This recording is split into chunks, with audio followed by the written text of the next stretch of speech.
Material Differences, Chapter 9, Part 2, The Weight of Blood. The old Victory Spire in the center of the square was somehow clear of any vines or growth. Probably too much concrete around the base for the vines to grow out that far.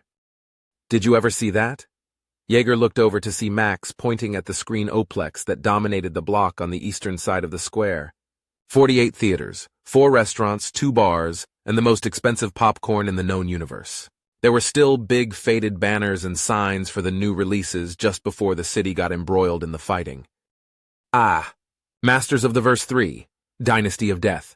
It's an appropriate title because while it was the biggest series at the time and had all kinds of crazy build-up with perhaps the biggest budget and cast of the time, it was hot garbage, Jaeger said, which made Max laugh. Not just cause of the war? Max asked. Nah, victims of their own success. Turned out they had 4 directors, and they were all big names and didn't know how to get along. Scenes had wildly different vibes, and the actors didn't seem to know which vision to stick with. I heard people say that there's a good movie trapped in there, but it needs some serious editing to break itself free. Not that we'll ever see it now. He shrugged and then pointed to a different, much smaller poster. That movie, however, was a masterpiece. What? The Cowardly Weasel? That's an animated children's movie! Max gasped out in surprise. I know. I wish I'd seen it in theaters. It came out the same day everything went wrong, so no one saw it. Such a shame. Raven saw the poster, somewhere I forget where, when she was 5. So I found an old theater and took one of the movie hard drives. I watched it with her several times since. I love that movie. Jaeger nodded. You're kidding, but that's a movie for kids. It's a baby movie. Max scoffed derisively, but Jaeger just waved off the comment. Any good children's movie transcends the chosen audience. And that one was great. I love it. It's about a weasel who struggles against everyone's perceptions of him and tries to become a knight. Jaeger started to explain. A knight? Max cut in. Like ancient soldiers? Yeah, Jaeger nodded. Is it medieval? Why? Isn't he a weasel? Jaeger growled out as Max kept asking questions.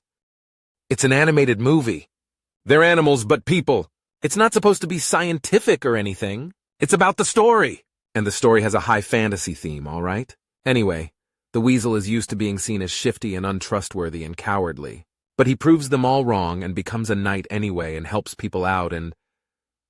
Well, I'm not going to spoil the ending, but it makes me cry every time. Just thinking about it made Jaeger need to take a breath lest he get too focused on the ending. You? But you've killed people, Max gasped out in disbelief. What does that have to do with anything? Jaeger countered. A good story is a good story. And that story transcends everything about being just for kids. It has a powerful message without speaking down to kids or being overly dark. Seriously, it's amazing. I tried to show it to you once, but all you ever wanted to watch back then was the Grublins.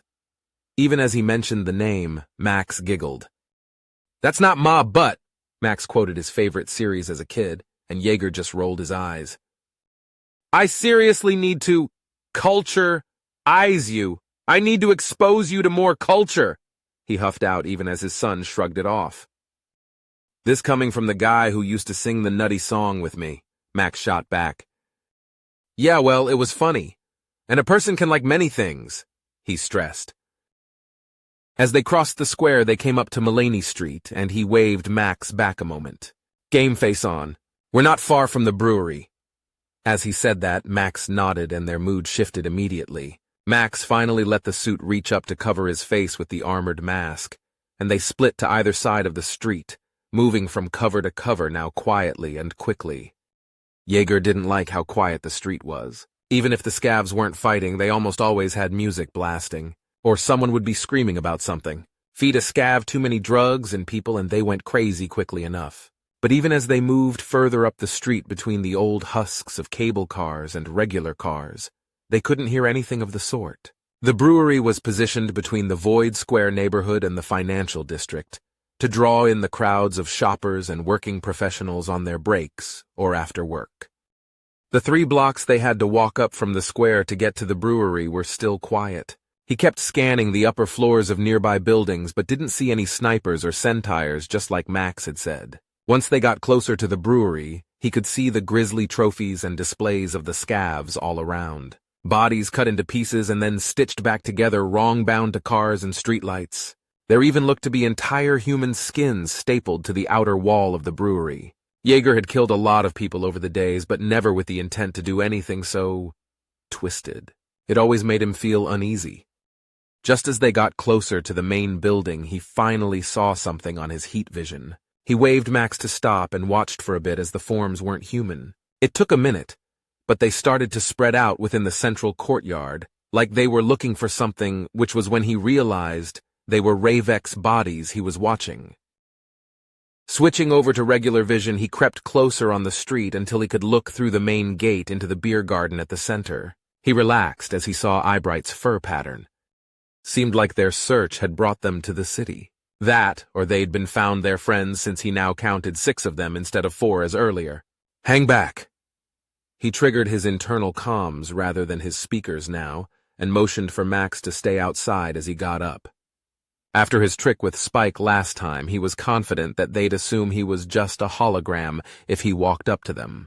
Tapping the bot on his shoulder, it scurried down and forward to find a spot hidden among the debris in case he needed it.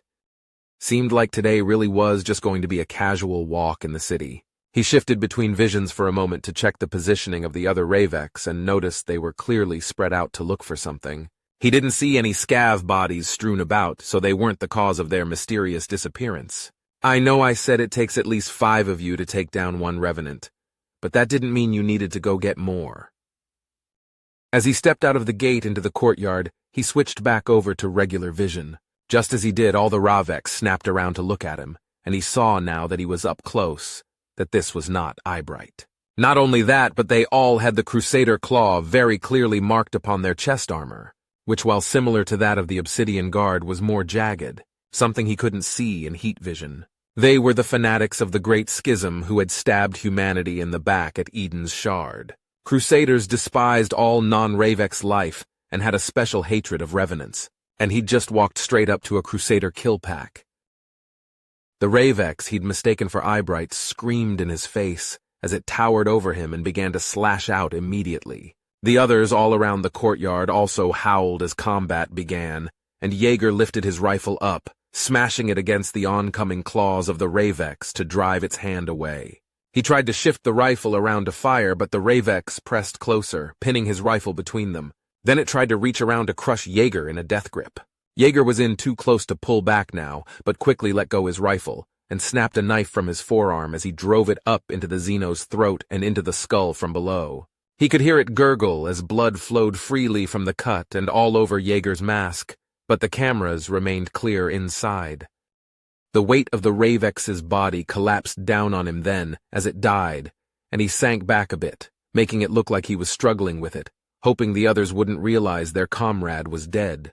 Sure enough, they got closer, not simply gunning him down. Using one arm to prop the Ravex up, he grabbed his sidearm with the other and flicked it over to burst fire with his thumb. Sticking the pistol out from under the dead Ravex's shoulder, he pulled the trigger and a burst of 5 bullets tore into the face of another Crusader. Blood, brains, and bit of skull flying into the air as he collapsed to the ground immediately.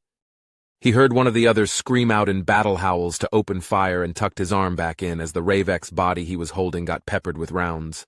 He could hear the fleshy impacts as the body jerked against him, flesh and gore flying up as the Crusaders tried to shoot him through their dead comrade. Using the body as a shield, he picked it up and rushed at the next closest Ravex, trying to aim his pistol around the body as he drew close. But this Ravex was smart enough to drop his own gun and reached out to grab Jaeger's hand. The others around the courtyard paused as he locked into close combat with the next Crusader. Rather than try and fight over control of the gun, Jaeger waited for the Ravex to yank hard and just let go, so it staggered back in surprise. Using that brief moment, he dropped the dead Ravex body and reached down to a nearby pile of building debris to grab a stick of rebar. With a flick of his gauntlet, he winced in pain as it twisted his wrist faster and harder than it should move normally to flick the rebar up into the Xeno's unarmored side, driving it deep up into his ribs. Howling in pain, it dropped his pistol and staggered back, clutching the now bleeding and impaled ribs. Rolling forward to keep the live Ravex between him and the other Crusaders, Jaeger picked up his pistol and aimed around him to fire another burst at a Ravex up on the second floor of the courtyard, aiming down at him. 2 of the bullets went wide, but the other 3 struck home as the top of his skull went one way and most of his jaw went the other. He tried to pull the wounded Ravex close to use as a shield, but it wasn't as out of it as he hoped, and Jaeger cried out as the Ravex countered by driving its claws into the side of his ribs, the incredibly sharp claws poking through the plates and padding of his armor. Jaeger gripped the Ravex by the collar with one hand, and then leaned in as he drove his knee up and into the rebar poking out of the Crusader's ribs. The Xeno howled in his face as he pulled back his knee and drove it up again to pound the rebar home. He could hear a snap and crack as the stick of rebar came out the other side, now sticking all the way through the Xeno's torso. As it dropped to the ground, he couldn't keep using it for a shield, and the other 2 howled as they raised their rifles. Jaeger ran forward, then his armored legs pumping harder and faster than any normal human as he moved to step up onto an old bench of one of the beer garden tables and jump up off it into the air. Even while he did that, his body shuddered, and his mask HUD blinked as 3 impacts flashed across his torso. He grunted in pain as the hammer-like blows of the bullets were absorbed by the armor, but it still hurt. While in midair, he aimed as the further Crusader and pulled the trigger as 2 of the bullets slammed into his throat and collarbone. The Crusader dropped as it clutched its throat, but Jaeger was already focused on the last Ravex, his legs sweeping up and around as he had used the jump to do a spinning kick through the air. But even as his armored foot came down at the Ravex, it was leaning back and he could only barely brush his metal toes across the Xeno's chin. It was enough to make it stagger back a bit, while Jaeger had to quickly shift his body to land on his feet. The Crusader began to lift his rifle, and up this close, Jaeger's armor was a lot less likely to stop the bullets. But he dropped his now empty pistol and charged the Xeno right before him, one hand grabbing the barrel of the rifle to shove it into the air while the other slapped the release button on the side. The magazine fell free, even as the Crusader pulled the trigger, and the round in the chamber shot into the air, leaving his rifle entirely empty. Jaeger started to try and pull the rifle out of the Xeno's hands, but as he did, the Ravex used his long, razor-sharp tail to wrap around his forearm. Jaeger hissed in pain as the blades cut into his arm just past the edge of his gauntlet. But 2 could play that game as he triggered his gauntlet, and a blade snapped out of the back, cutting through the Xeno's tail. It howled as the tail was cut clean off by the ultra-sharp blade within his gauntlet, and he more firmly jerked the rifle out of the Crusader's grip. Pulling it back, he screamed and swung forward to smash the butt of the rifle against the Crusader's face. There was a crunch, and he could see the Xeno's face ripple from the impact as it staggered back further. Jaeger just pulled back and repeated the swing as he heard a harder crunch and the Xeno toppled over to the ground. Stepping forward, he raised the rifle over his head and emptied his lungs in a deep primal scream as he brought the butt of the rifle down. The Crusader weakly tried to raise a hand to stop the strike, but was far too late as Jaeger smashed it down so hard into the Xeno's skull that the butt of the rifle cracked and broke, along with the Crusader's face as he smashed its face with a sickening wet crunch. Jaeger stood there for a moment, clutching the barrel of the rifle as he looked down at the Xeno's broken face. Finally, he dropped the rifle, pulled the severed tail off his arm, and then collapsed to the ground. Sitting down hard on his ass, he gasped heavily as the pain of the bullet impacts and getting clawed caught up with him. But then he let out a little scream and shook a little as the effects of adrenaline coursed through his veins. That was awesome!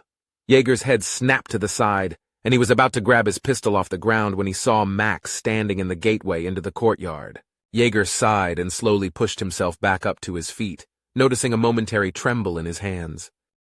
"Where the hell were you?" he gasped out as he plucked his pistol off the ground and reloaded it in mechanically perfected motion. "You told me to hang back," Max replied, his mask hiding any expressions. Jaeger thought back and realized he'd been incredibly sloppy. He'd just assumed this was Eyebright. Stupid, idiot. He had a moment to try and think about what to say, before he finally just blustered out angrily. "I meant for a moment. Like, help me once the fight starts. Not let me fight 6 Crusaders all on my own." "Oh, you walked up in there so casually. It was like you knew them. I thought you just wanted to be a badass." Max shrugged as he sounded a bit confused now, and Jaeger knew it was his own error that had led to this situation, which just made him feel all the more guilty. But that was just, wow. You killed 6 Crusaders. In close combat, he gushed out. There was a bloody cough to the side, and they both looked over at the Ravex on the ground that had the stick of rebar jutting through his torso. 5, Jaeger muttered. Then he stepped up and gripped Max's shoulder, guiding him over to the Crusader on the ground. The Xeno looked up at them and growled for a moment. Jaeger watched as the Crusader reached out to pick up his fallen gun from the ground nearby, but just stepped on the Xeno's hand, letting it howl as the weight of his armored leg broke the Xeno's fingers accompanied by popping sounds.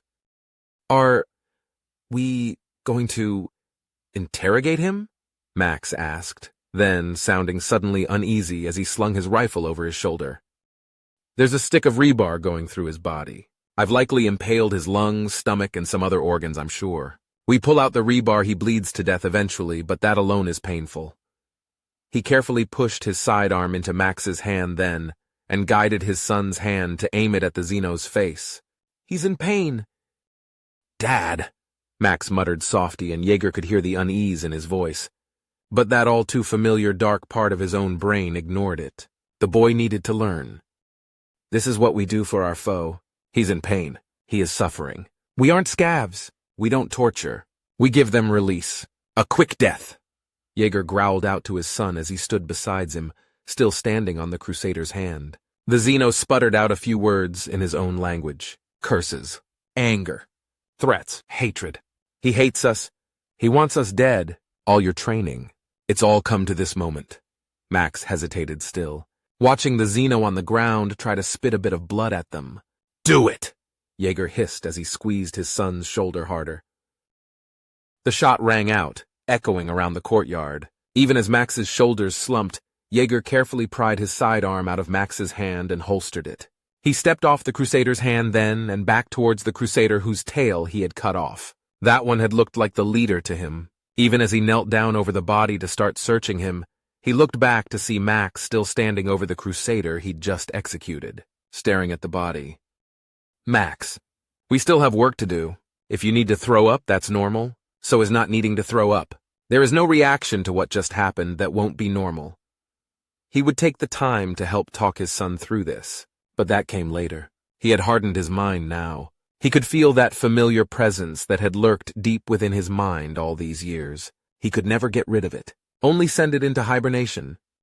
He was glad that his mask hid his expression because he couldn't hide his wild grin. Oh, that bliss. The pleasure and immense satisfaction of a challenging kill. Oh, how he'd missed it so terribly. He didn't even care what they found here today. Was that what had spurred on his mistake earlier? Had he subconsciously known they weren't the Obsidian Guard? Had part of him dared such a terrible fight just to regain that lost joy of a hard-won victory? He wasn't sure. But when he looked back, his grin grew wider as he saw Max kneel down to search the Crusader's body. Max would feel that soon now, too. Father and son, killing side by side. Organic and synth joined together by bloodshed and blood shared. It didn't matter what material they were made of. Max was his son, and he knew deep down Max would know the same bliss, for now he couldn't be more proud.